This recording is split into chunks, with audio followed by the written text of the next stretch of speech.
Well, it's that time of the year again, isn't it? I've reacted to my season predictions, how the actual year would go, and it's now time to do my 2021 version. So today we are talking about how everyone's going to finish, how the teams are going to finish, and a few extra little kind of pointers along the way. Quick one as well before we get into it. A disgusting amount of you are not subscribed to this channel. Maybe you've just been getting these recommended by the algorithm, but you aren't actually subscribed. So make sure you check to see that red button. Shouldn't be red, it should be greyed out. All right, 2021. Let's first and foremost look at who I think is going to be the most improved driver. Didn't have an amazing 2020, but he's going to smash it in 2021. So you can't really have someone like Lewis or Sergio or Pierre, because they all had great 2020s. My choice for this one is going to be Esteban Ocon. Now, he didn't have a great start to last year. Came good, I felt, towards the end, to be fair.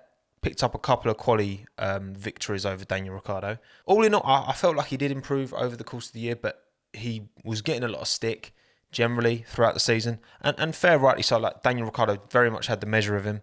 I do think second season, bit more, bedded in at that Renault team, Alpine, should I say, alongside Alonso as well, who's going to really light a flame under his arse. And I think Esteban will respond well to that. I really do. So he's my shout for most improved driver in 21. Next, we have Fiercest team rivalry. So I'm talking a combination of close battles. So in terms of points, they'll be pretty similar, battling a lot. And maybe sometimes it kind of blowing over and getting a bit heated, which we didn't really see last year from many teammates. There wasn't really that drama. I'm going to say the Ferrari boys in Charles Leclerc and Carlos Sainz. Carlos is not going to want to come in there into the Ferrari fold and settle for second place. I don't think so at all. I think he's going to push Charles. I think Charles ain't going to like it. And I think that could get a bit feisty. They're two drivers with a lot of form at the moment. They're performing very, very, very well. Be interesting to see how Carlos adapts to that machinery, because of course Sebastian couldn't, but Charles could. And you hope Ferrari are going to make step forwards next year. I think they will. But I'm very excited to see how that plays out between them two. Now for my flop of the year. And again, I'm kind of categorizing this as expectation versus how it will actually pan out. If someone's not expected much and they don't do very well, they're not going to be here. Someone who I think a lot of people are expecting, but I don't quite buy it yet. I'm not quite on the hype train, and it's probably because I'll be the first to admit I'm not a fan of him. I don't like the way he conducts himself. Historically, I hope he changes that. It is, of course, Fernando Alonso. Look, he's been out of F1 for a while now. He's the only driver coming in who hasn't been doing regular Formula racing. I know we've had a few rookies get the call up, but I don't know. Andy is so much older now. I know Kimi has proven that you can still have pace. Obviously, Renault would have preferred to keep Ricciardo because he's much younger and has got much more pace right now, if you ask me. Don't get me wrong. Prime Alonso, one of the greatest to ever do it. Top 10 of all time, if you ask me. But I don't think we're getting Prime Alonso. You know what I'm saying? I do want to see Alpine do well. I hope I'm wrong with this one. I really do. And I hope he's turned a corner and isn't as toxic as he has been in the past. But I ain't going to put money on it. And then my driver of the year. So again, not necessarily the person who finishes top, but who performs the best relative to the equipment they're being given. I'm going for Daniel Ricciardo. When you take into account it will be his first season at McLaren. McLaren are making steps forward. And he's one of the best drivers on the grid. He's top four drivers for me, Daniel Ricciardo. I think he's going to come in and I think he's going to take to that McLaren like a duck to water, and I think he's going to slap it. Do I think he's going to outperform Norris? I rate Norris very highly, but Ricciardo, for me, is on another level. I think he's going to smash it in that McLaren this year. I pray that I'm right, because of course we've lost Alex and I'm gutted about that. So Ricciardo and Norris and Tsunoda are the drivers I'm rooting for this year. And Ricciardo, I think, is going to be driver of the year. Okay, let's get into the meat and bones of it. The Constructors title. In P10, I'm putting Haas. Günther Steiner has been making some very discouraging noises about the car going into next year. Towards the end of the season, it's very much been the worst car, if not worse than the Williams. I do believe that. And they're bringing in two rookies, one who's very good and one who's a massive. That lack of experience I think it's going to really cost Haas, to be honest. They may have the money, but they've lost their soul along the way. P9, and I'm not saying Williams. No, I'm saying Alfa Romeo. I think Williams are going to make a big step forward, and I think Alfa are going to stay pretty kind of solid. Giovinazzi, Raikkonen, I don't massively rate as a driver pairing. I do think Giovinazzi's probably got a bit more to offer than Kimi now. Prime Kimi, great driver. But for the moment, yeah, I'm saying Alfa P9, and then that means Williams will be moving up to P8. Again, I back George to actually get points in the Williams next year because I think that car will improve again. They've had a lot of investment. George has talked about picking up things from his brief stint in the Mercedes and bringing that over to the Williams team. I think they're going to have a much better year next year. On to P7. Now, the next 5 teams, you can quite rationally justify any of them being P7 or P3, really, when you look at the gains that all of these... This midfield is mad tight, so it's up for grabs, but I'm going to have to go with AlphaTauri. As much as I really rate Pierre and I really rate Yuki Tsunoda taking the step up, I just don't think the package is quite there to consistently get enough points to move them up. I'd love to put AlphaTauri higher, but I honestly can't in my heart of hearts, you know what I'm saying? I just can't do it. And then in P6, I'm going Aston Martin. What is now Racing Point, which will become Aston Martin Racing. Look, they should have got P3 in the Constructors last year. They really should have. Like, if it wasn't for Stroll missing races, Perez missing races, a lot of bad reliability, they would have definitely beat McLaren to P3. But they've dropped Sergio, who was delivering most of those points, and they're bringing in Seb, who had a very, very poor 2020. There's no guarantee he's going to be successful. I love Seb. He's such a nice bloke. I really want him to do well and kick on. But knowing everything we know, can I confidently say that that's going to happen? No, I cannot. I think it's going to be so tight, but I am putting Aston P6. And in P5, I'm putting Alpine/Renault, but now Alpine. With Fernando and Esteban at the wheel. Again, I think Esteban's going to have a great season, bringing those points. Again, it's going to be super tight, but I'm saying Alpine P5, which means Ferrari in P4. I do think they're going to make the steps. As much as it's going to be a feisty battle between Carlos and Charles, I think they're going to push each other, maybe the odd kind of coming together. But all in all, I think they're going to make a big step forward from last season, where they weren't even close to the battle for P3, really. I'm saying Ferrari move up to P4, and then that means McLaren P3. Again, Lando, Daniel, and Andreas Seidel. That's just a team and a half, isn't it? As much as they're losing Carlos, they're bringing in such a good driver in Daniel Ricciardo. They can't be disappointed with that. I'm more confident in McLaren P3 than I am any of the previous 4 teams in their positions, because it's just going to be mad. I hope it's going to be mad tight anyway. And then P2, Red Bull. No surprise there. Mercedes, P1. Again, even with Sergio coming in to replace Alex, and I do think he'll do better than Alex, as much as they will bring in extra points, I just still think the Mercedes car is just, it offers too much.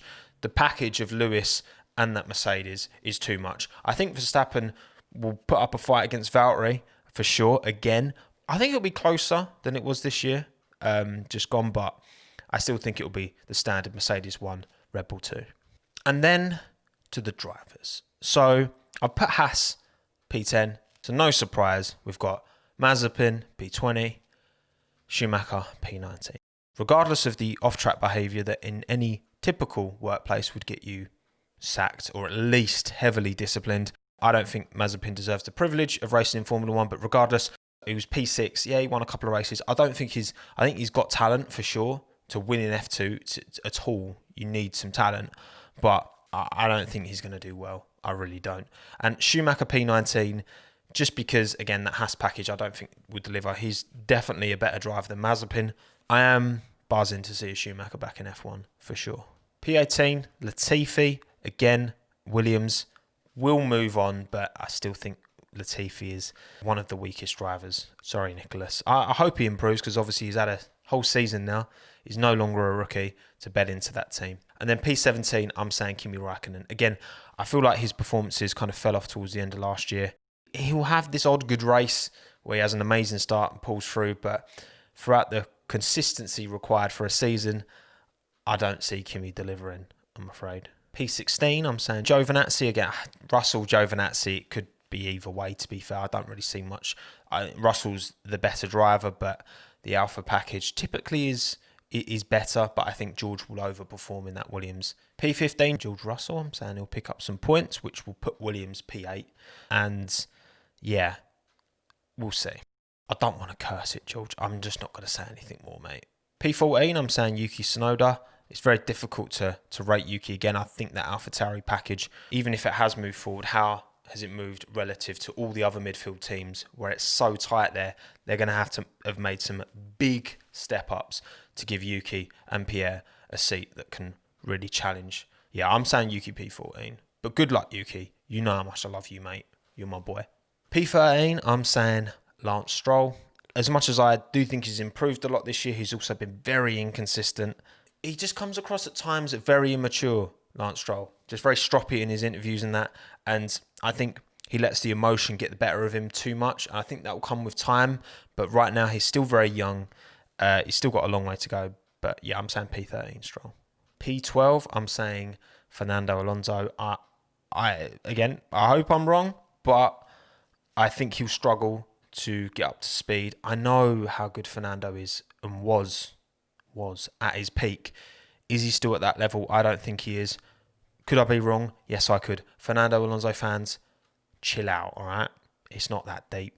P11, I'm saying Gasly. Again, an amazing driver, an incredibly talented young man, but I just think that AlphaTauri package is going to struggle. P10, I'm putting Seb. I think he will rediscover some of that comfort that he seems to have been missing in that Ferrari when he goes to Aston Martin, but again, it's very hard for me to rate Vettel any higher when he had such a poor 2020. Esteban Ocon, P9. Again, I think he's going to have a very strong year. He's my shout for surprise package. And I think P9 will be a cracking result for him when you consider the calibre of drivers we're about to go through. P8, Carlos Sainz. And P7, Charles Leclerc. The two Ferrari boys will be there. I do think that car's going to make steps forward. Is it going to be enough? I don't know. Surely, Ferrari have all of the resource you could dream of, okay? More resource than any other team when it comes to financial anyway. They've got two incredibly talented drivers there, so sometimes you've got to take an L to recover, you know, Phoenix rise from the ashes and all that. So hopefully Ferrari, because we all want to see Ferrari fighting at the top. P6, Lando Norris. I think his first year was good. Last year was even better. I think going into next year could be even better. It'll be his third year in Formula One. Lando's got the minerals. He's still so young. We forget how young he is. He's still so young. He's got a long and successful Formula One career ahead of him. I'm very, very, very sure of that. And sitting along a driver like Daniel Ricciardo, the amount of knowledge, amount of experience that he brings to the team is only going to help Lando. P5. I'm saying Sergio Perez. Now, Perez fans, chill. Let me explain. Do I think Sergio will do a better job than Alex did, than Pierre did in that Red Bull? Yes, because he's a much more experienced driver. He's a better driver, if you ask me, than both of them. But there is clearly, you can't ignore the fact that there's clearly an issue with that second car at Red Bull. You can't ignore how Pierre was so bad and then was so good in the AlphaTauri. Look, Sergio's been at the same team for 7 years at Force India / Racing Point / Aston Martin. Now it's a whole new thing, a whole new team around him. As good as Sergio is, I do think it's not going to be quite as amazing fairy tale as a lot of people think. I'm putting in P5, but not so much for him doing bad, but the fact that I think Daniel Ricciardo will be P4 because Daniel Ricciardo is going to slap it up, mate. I've got so much faith in Daniel Ricciardo delivering the goods. Daniel Ricciardo, different gravy, mate. P4. All right, top 3 time. Last year I went risky. I put Verstappen P1. Not so much because I doubted Lewis, just because I thought it was a great opportunity for it's going to be Valtteri P3, Verstappen P2, Lewis P1, isn't it? Max should have beaten Valtteri this year for sure, and I think he will definitely next year. And Lewis will get his 8th world title because that's what Lewis does. There we have it. The 20 drivers, the 10 teams, and most improved, Fiercest Rivalry, Driver of the Year, Flop of the Year. That's what I'm saying. Feel free to let me know yours in the comments below, and we are done because this has been a very long video. My name's Tommo, that was my 2021 season predictions. I hope you enjoyed this one. Like, subscribe, notification bell, all that good stuff. Thanks again, have a good one. Ta-da.